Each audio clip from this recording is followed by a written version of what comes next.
یہ 144 کا تو علم جب ہم وہاں پہ گئے تو علم ہوا کہ اسی روز انہوں نے ورڈ 144 پروکلیم کیا ایک محدود علاقے میں جہاں پہ کنونشن ہو رہا تھا وہ واڑی تحصیل کہلاتی ہیں، اور اسی کے اسسٹنٹ کمشنر نے خود مجھے بتایا کہ جی ہم نے 144 لگایا ہے، لیکن یہاں پہ 144 کا اطلاق ہوتا ہے پبلک پلیسز پہ، کہ پبلک پلیسز میں 4 یا 4 سے زیادہ لوگ، جہاں پہ یہ ہمارے صاحبزادہ صبغت اللہ صاحب ہمارے ایم تھے، اس کے حجرے میں ہم کر رہے تھے۔ اچھا، ان کے حجرے کے اندر تھا۔ لہٰذا 144 کا اطلاق اس حجرے میں تو ہوتا نہیں تھا۔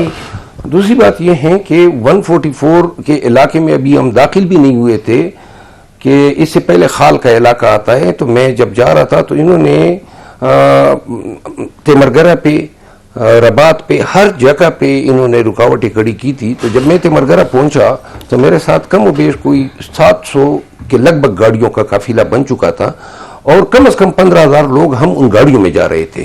تو اتنی زیادہ تعداد ہونے کے بعد جو ہیں پولیس ہمیں روک نہیں سکتی تھی۔ آگے بڑھتے گئے تو اخگرام کے بازار پہ انہوں نے ہم پہ شیلنگ اور ٹیئر گیس شروع کر دی خام خامے۔ میں اپنی گاڑی میں بیٹھا تھا، ہم جا رہے تھے کنونشن کی طرف۔ خیر جب پتہ کیا کیوں کر رہے ہو تو پتہ چلا انہوں نے جو ایک پل تھا اس میں 2 گاڑیاں کھڑی کر دی تھی تاکہ کنجیشن بن جائے اور ہم وہاں پہ سٹک ہو جائے اور آگے نہ جا سکے۔ پیدل اترا، میں ویڈیو میں بھی دیکھا ہوگا، پھر موٹر سائیکل پہ میں چلا گیا، یوں کرتے کرتے وہاں پہ پہنچے جہاں پہ پولیس، تو اب ہمارے ساتھ تعداد ہزاروں میں تھی، وہ کوئی 40-50 تھے، راستہ ان کو دینا پڑا۔ جب واڑی میں پہنچے پھر وہی اشر ہوا، اور چوکیا ترن کے مقام پہ جو دیر بالا سے راستہ آتا ہے وہاں پہ پولیس نے بالکل خام خامے فائرنگ، 3 ہمارے ورکر زخمی ہوئے، 2 افراد کو 2 گولیاں لگی خام خامے، یعنی کہ ہم نے کیا تھا۔ روکڑی صاحب کمنٹ آن دس پلیز۔ دیکھیں، پہلی چیز یہ ہے کہ سیکشن 144 کسی بھی پولیٹیکل ایکٹیویٹی کو یا کسی بھی ایکٹیویٹی کو یہ سوچتے ہوئے کہ یہ معاملہ خراب ہو سکتا ہے، جیسے شیر افضل خان کہہ رہے ہیں معاملہ خراب تو ہو گیا، اس کو فورسی کرتے ہوئے کسی بھی ایکٹیویٹی کو کسی بھی ایک معین مدت کے لیے وہ سیکشن 144 لگتا ہے۔ اب جب جہاں پر بھی قانون آ جائے اور ڈسٹرکٹ گورنمنٹ اس طرح کی ایکٹیویٹی کر دے تو رک جانا چاہیے۔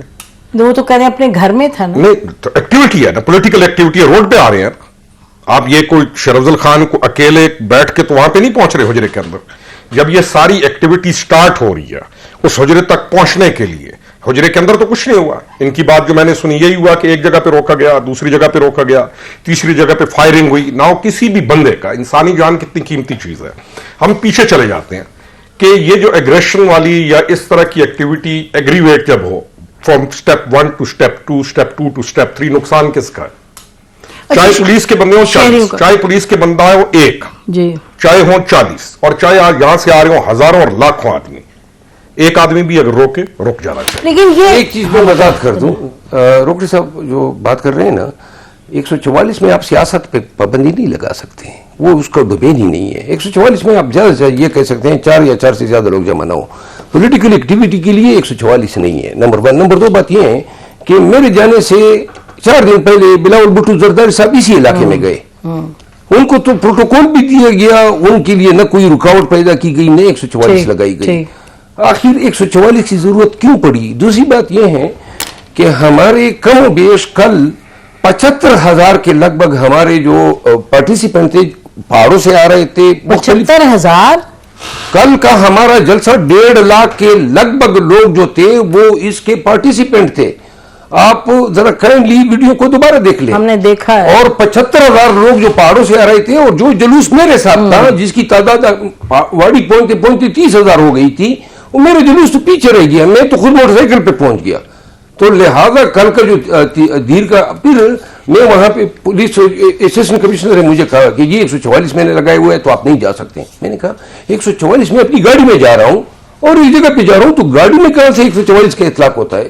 یہ لیول پلینگ فیلڈ جو ہے۔ اچھا مجھے جانے دیں، ہمارے جو